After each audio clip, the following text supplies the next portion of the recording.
lado. Así, vamos a pasar a nuestro próximo tema con nuestros invitados. Vamos a hablar del río Atuel, de Portezuelo del Viento, del proyecto del trasvase del río. Estamos ya con el doctor Aldo Guarino Arias y también con el doctor Gustavo Sánchez. Bienvenidos, muchas gracias por estar acá. ¿Qué tal? ¿Cómo están? Buen día. Yo repito lo que repito siempre. El agradecido soy yo. Está bien. Porque cada vez que hablo con ustedes o con quien quiera tocar estos temas, aprendo un poquito más. Ajá. Aprendemos nosotros, doctor. Bueno, esta semana se conoció una buena noticia para Mendoza, pensando en la obra de Portezuelo del Viento. Se publicó en el boletín oficial, bueno, que ya va a comenzar el traspaso de fondos que se comprometió el gobierno, emitiendo, bueno, títulos por 1.023 millones de dólares en 5 años. Bueno, esto le abre una expectativa a la licitación de Portezuelo del Viento, que por supuesto en una vecina provincia genera algunos focos de resistencia. No sé quién de los dos quiere comenzar a hablar. Mira, yo le voy a dejar que el colega haga un resumen de lo que se ha estado estudiando respecto del trasvasamiento, que es el tema que nos preocupa. Sabemos ya que Portezuelo del Viento está avanzando, no diría pasos agigantados, pero está avanzando con mucha prudencia y mucha seriedad. Creemos que es una obra que se va a concretar. Después vamos a hablar del tema de qué importancia tiene esta obra para Mendoza, para La Pampa, para Buenos Aires y para el país. Te dejo que hagas un resumen. Sí, yo voy a empezar a explicar cómo este tema de las investigaciones preliminares que se vienen llevando a cabo desde el año 69 aproximadamente acá, que primero empezó el ingeniero Fourcade, Iván Sebrich, que en el año 68 que realizó varias investigaciones, y después en el año 69 la Argentina decidió tomar parte para darle participación al MIT. El MIT, el Instituto Tecnológico de Massachusetts, sirvió para realizar las investigaciones para llevar después a cabo la sexta conferencia de gobernadores en el año 76, que formó parte por la ley 26.611, que aprobó esta acta de gobernadores para el río Colorado.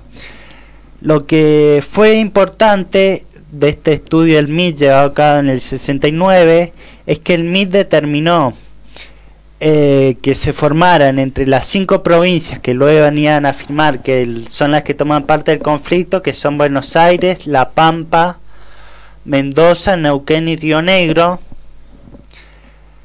9 alternativas o distribuciones de caudal entre estas 5 provincias ribereñas, y un caudal de trasvasamiento entre estas 5 de entre 24 y 43 metros cúbicos por segundo entre estas 5 provincias en estos nuevos puntos, que luego darían lugar a la ley 26.611 y esta conferencia de gobernadores muy importante. Luego de este estudio del MIT que determinó estos nuevos puntos de distribución y el caudal de trasvasamiento recomendable, está el estudio del IPE, el Instituto de Políticas Energéticas de Mendoza, que estuvo un tiempo, pero luego se disolvió. Fue muy importante porque determinó 34 metros cúbicos por segundo y sirvió para que tomáramos en parte lo que había dicho el MIT. Después, en el año 1994, surgió el estudio, se llamó una consultoría entre la empresa Arsa ISA y se le dio participación al ingeniero Eduardo Sancho. Este estudio es el más completo desde el año 1999. Tiene como 39 tomos de dictámenes acerca de cómo tiene que ser distribuido los caudales del río Colorado, su aprovechamiento y todo. Y este estudio determinó 2 caudales, si puede ser, el de vía Bardas Blancas y el de Río Salado, me parece, o fue el del IPE. Fue dos alternativas de trasvasamiento. Exactamente. La alta cuenca, la estrechura y Bardas Blancas, que es el que se aprobó definitivamente. Que lo daba ya el MIT. Bueno, si me permites. Sí, claro. Bueno, el tema del trasvasamiento. Evidentemente que desde la 6ª Conferencia de Gobernadores de la Cuenca del Colorado se le adjudicó entre las 5 provincias interesadas del río Colorado, que ya lo ha mencionado el colega, se le adjudicó a la provincia de Mendoza el derecho a trasvasar, ya sea de la alta cuenca en la estrechura o de la baja cuenca en Bardas Blancas, de un caudal de 34 metros cúbicos por segundo para trasladarlo al Atuel y abastecer y reforzar los regadíos en el sur de la provincia de Mendoza. Punto. Hasta ahí todos los políticos mendocinos han estado hablando mucho del trasvasamiento y han llegado a la conclusión, como hemos llegado nosotros, de que es la única solución posible de que la Pampa tenga agua en el noroeste, que no tiene agua propia, pese a que dicen que el río Atuel es de ellos y no llega el río Atuel. Eso lo sabemos todos ya.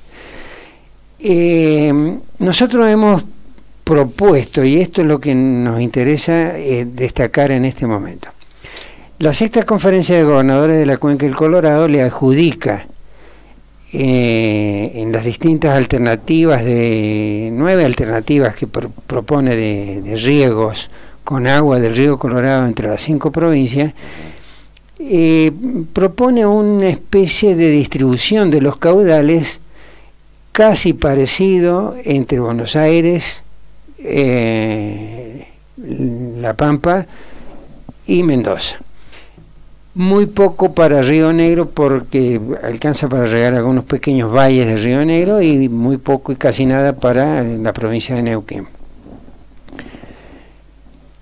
O sea, damos por hecho y por afirmado de que La Pampa tiene derecho sobre un determinado cupo de agua similar al que tiene Mendoza en el río Colorado. Entonces la propuesta nuestra es la siguiente: si Mendoza va a hacer el trasvasamiento del río Grande, que es un afluente del río Colorado, el río Colorado se forma con el río Grande y el río Barranca, que es limítrofe con la provincia de Neuquén, y por el concepto de unidad de cuenca se le llama río Colorado. Entonces ratificamos esto: si Mendoza tiene derecho a sacar agua del río Colorado por convenio entre las 5 provincias y está aprobado por una ley nacional, que es la ley convenio que citaste hace un ratito, ley 26.611. La pregunta que nosotros nos hacemos, porque hemos estado estudiando durante mucho tiempo las distintas posibilidades de darle agua a La Pampa. Ellos quieren agua del río Atuel, y para darle agua del río Atuel, que no tenemos, y menos en este momento, hay que sacarle agua a los productores mendocinos. Sí, por supuesto. Para poder darles a ellos. Y ellos quieren agua sin obra, no quieren construir obra. Y hay un problema muy serio. La provincia de Mendoza le ha propuesto mandarle 1,5 litros cúbico por segundo de agua subterránea. 1,5 metros.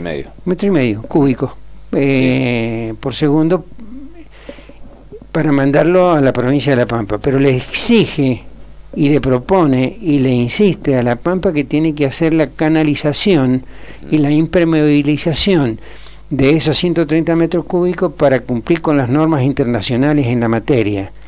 No provocar el desperdicio del agua. Estamos en una situación muy crítica, que recién lo escuché a los chicos que estaban hablando antes, que Mendoza necesita agua. Entonces, la propuesta nuestra es llamar a los hermanos pampeanos, invitarlos a conversar con responsabilidad y con seriedad. ¿Cuál es la única alternativa posible? Si a mí me dicen, tienen que mejorar el sistema de riego. Rieguen con sistema presurizado y no con un sistema a manto, porque va a haber un ahorro del 50 al 60% de agua. Y eso es cierto. Sí, sí, sí. Pero eso es agua mendocina que se recupera. Y en la distribución de los caudales de excedentes no se puede hacer por partes iguales entre Mendoza y La Pampa. ¿Por qué? Porque internacionalmente está previsto el tema de que hay que tener en cuenta las situaciones geográficas, hidrológicas, económicas, sociales, poblacionales y demás de cada uno de los estados, para decir a usted le corresponde tanto caudal y a usted tanto. Y yo le pongo un solo ejemplo que siempre lo estoy poniendo. El agua que quiere La Pampa para el noroeste pampeano, que es para Santa Isabel y Algarrobo del Águila, es para abastecer, son 230, 270 mil habitantes, no son más. No son más. Claro. Perdón, 2.700 habitantes, no son más. En cambio, en la provincia de Mendoza tenemos 100.000 habitantes instalados, según censo del año 80, en territorio mendocino. Entonces no podemos decirle vamos a dar la mitad del agua a esto y la mitad del agua a los otros. Esto es un error gravísimo de los pampeanos. Ellos creen que hay que darle la mitad del agua y no es así. No es así. Ya hay algunos autores mendocinos que se están dando cuenta de que evidentemente hay que cumplir con estas normas. Entonces la única posibilidad de darle a la provincia de La Pampa, ni tampoco el sistema de la canalización de los canales, que se puede, de la red de riego de la provincia de Mendoza, del río Atuel, se puede recuperar bastante agua, pero tampoco le podemos dar a los pampeanos la mitad del agua. O sea que la única obra que a ellos les permitiría tener el agua que ellos pretenden es el trasvase del Río Grande. El trasvase del río Colorado, del agua que le corresponde a ellos y del agua que le corresponde a la provincia de Mendoza para Mendoza. Sí. Eso es lo que plantea. O sea, sería un trasvasamiento conjunto. Pero también se oponen porque dicen que se le saca el agua del río Colorado. Claro, porque son unos vivos. Sí. Son unos vivos porque están utilizando desde hace muchos años, yo tengo documentación fehaciente de que están utilizando la casi totalidad del agua del río Colorado. Entonces no quieren que se les toque un milímetro de agua, ni que se haga portezuelo del viento. Y sobre esto voy a comentar una cosita que es muy importante. Sí. Todos los embalses artificiales tienen una función primordial en el funcionamiento de los ríos, que es la regulación del río. Están construidos y pensados hidrológicamente por técnicos y especialistas desde hace muchos años para contener la velocidad de los ríos que bajan de la alta montaña y poderlos distribuir en forma más regular en las zonas donde se cultiva. Esa era la función primordial de estos embalses. Regulación del río. Accesoriamente se le puede agregar otras finalidades, que es la generación de energía, porque sería un desperdicio no saber aprovecharla. También tiene como finalidad, ¿no es cierto?, o proyección el turismo acuático, eso es muy importante. Y en esto quiero insistir en un detalle. ¿Por qué se oponen los pampeanos a la construcción de portezuelo del viento? Se oponen a la construcción, se opusieron, y el presidente de la Nación tuvo que arbitrar y decir la obra se va a hacer. ¿Por qué se oponen? Si justamente los más beneficiados con la construcción del embalse portezuelo del viento son los pampeanos y los porteños, que son los que reciben el río regulado. Entonces ya no le interesa. Y sino que se acuerden, y no debe haber gente que tenga esos años para acordarse, pero yo tengo registros oficiales donde en el año 1930 ocurrió lo que los hidrólogos le llaman una grela, que es una avenida súbita de muchísima agua como consecuencia de grandes precipitaciones que hubieron en ese año y grandes deshielos. que arrasó con todas las obras que habían en el río Colorado, a la vera del río Colorado, con ciudades, pueblos, cultivos y demás. Parecería que no se acuerdan. Si hubiera estado Portezuelo del Viento, eso no ocurre. Claro. Esa es la principal finalidad. Entonces yo no entiendo por qué se oponen. Se oponen porque ellos están convencidos de que detrás de esto la provincia de Mendoza tácticamente tiene asegurada la posibilidad del trasvasamiento. No hay ninguna alternativa de trasvasar agua si no se hace Portezuelo del Viento. Y esto es muy importante porque hay que levantar el nivel del agua para poder hacer el trasvase. Ni hablar de lo que sale el trasvase.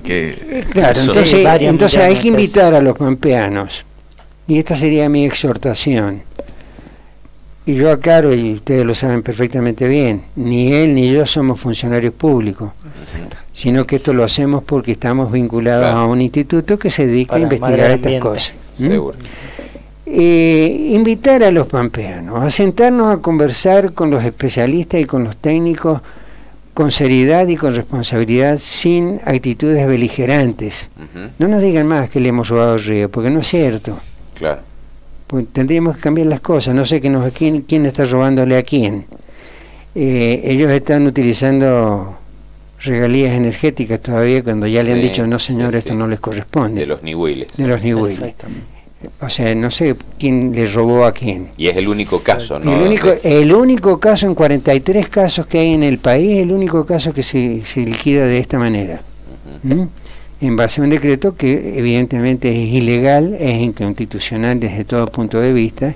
¿Por qué no se pudo dar nunca marcha atrás con eso y cambiar esta? ¿Por qué es tan complicado poder, mira, te voy a decir, digamos, ordenar algo que no está bien? Te voy a decir una cosa. Mendoza se enteró de este decreto 1560 del 73 por el tema de las regalías, se enteró por en medio de la publicación en el boletín oficial. Nunca se le notificó de que había un expediente formado por la provincia de La Pampa para que Agua y Energía, ¿no es cierto?, y el gobernador de la autoridad máxima en el orden nacional en ese momento dictar ese decreto. Claro. Mendoza inmediatamente se tomó conocimiento, planteó una acción procesal administrativa de inconstitucionalidad para decir, señores, esto no corresponde. Esto está mal dictado, porque contraviene muchas disposiciones, ¿no es cierto?, relativas a quién le corresponden las regalías, si a dónde se encuentra la fuente de generación, o si le corresponde a todos los que son dueños del río. Claro. Y como ellos se consideraban dueños del río, insistieron, y el presidente de la Nación en ese momento, no se olviden que era en época 73 estamos hablando, época de la dictadura, un gobierno de facto, cuyo representante máximo que estaba interviniendo en ese momento era un pampeano, Arguindegui, y no se olviden de eso, que eso tiene mucha importancia. Sí, por supuesto.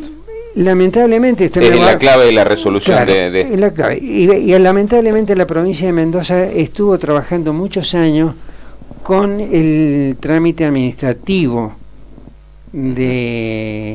para que se revocara este decreto.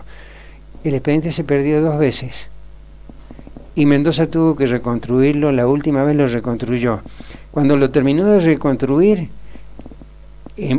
mejor dicho, en el trámite de la reconstrucción planteó la acción de inconstitucionalidad ante la Corte.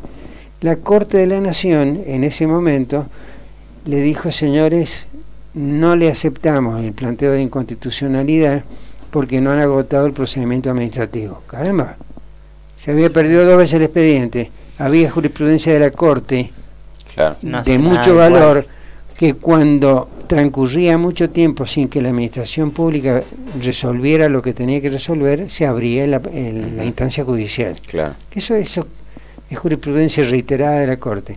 En este caso dijo que no. La provincia de Mendoza, ¿qué es lo que tuvo que hacer?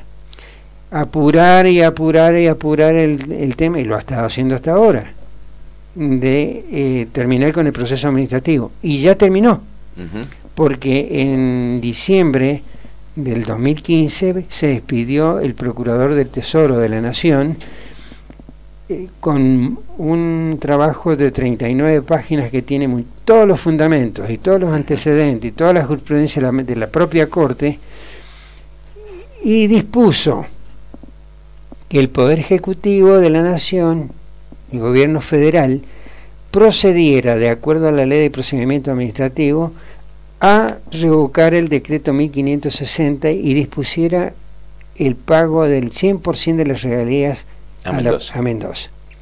Usted me preguntaba por qué se demoró esto. Bueno, ahora yo me pregunto por qué se está demorando un poquito el gobierno de la Nación en dictar este decreto revocatorio. Pero estaría en condiciones de dictarlo. Estaría en condiciones de dictarlo, pero claro, el gobierno de la provincia de Mendoza tendría que instar el dictado de esa resolución, y para eso en la Ley de Procedimiento Administrativo están los mecanismos. Basta con presentar un escrito pidiendo pronto despacho, pronunciamiento, tiene un plazo de... Ahí no terminaríamos de pelear con los pampeanos, ¿no? Cuando le saquen la regalía de los niveles, no terminamos de pelear con los pampeanos. Entonces yo creo que la política que está aplicando la provincia de Mendoza es no alterar mucho la situación con los pampeanos, para que los dejen tranquilos y podamos terminar Portezuelo del Viento. Seguro. Les agradecemos la participación, como siempre es sumamente interesante todo lo que nos traen. Nosotros le agradecemos a ustedes. Muchas gracias. Muchas gracias. Bueno, gracias. Nos vamos a una pausa. Ya venimos. En 91.5 las noticias conviven con vos. Por eso te acompañamos todos